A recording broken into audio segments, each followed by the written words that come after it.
to a time when the emperor first became a symbol of his country and of all Africa. Only a veteran can now remember when the last and most brutal chapter of the European scramble for Africa began. 1935, Italy claimed Ethiopia and Mussolini's troops invaded. Arriverà al benessere, alla potenza e alla gloria.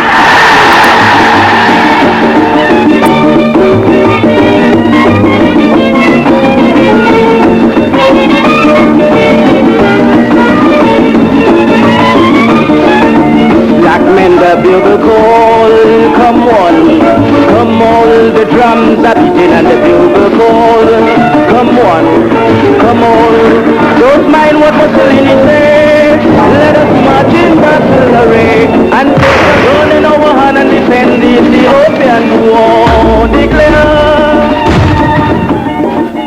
At the League of Nations in Geneva, the emperor went to plead Ethiopia's just cause.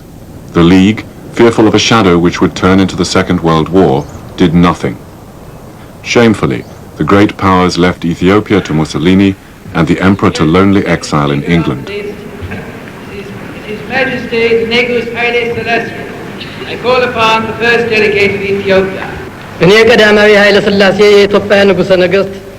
Nowhere, I think, was the emperor's tragedy felt more deeply than among the black people of the West, the slave descendants in North America and the Caribbean.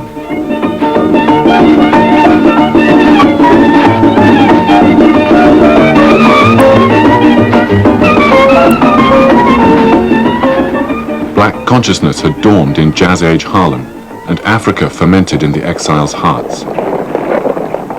Many supported a black activist called Marcus Garvey, and when he demanded Africa for the Africans and repatriation to the homeland, they saw Ethiopia as a special symbol of the whole continent. Until now, it alone had not been seized by white Europeans. Such people volunteered to fight for Haile Selassie, although only a handful managed to go, or they organized to send relief.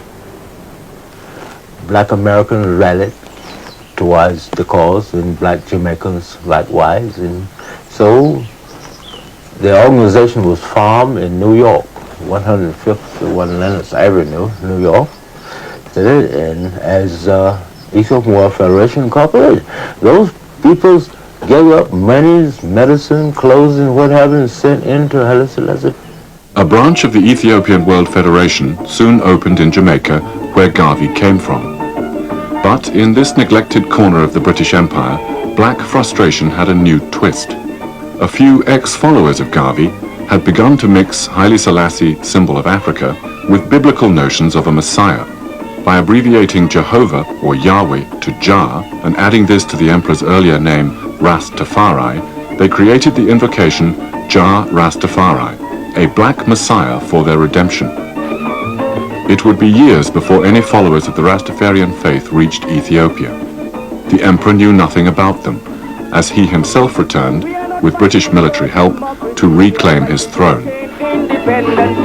Look what Mussolini is trying to do. Take a bigger mouthful than any man can do. The drums are beating and the bugle call, but we cannot let the Lion of Judah fall. So let us take a turn in our hand and defend the Ethiopian war. Declare.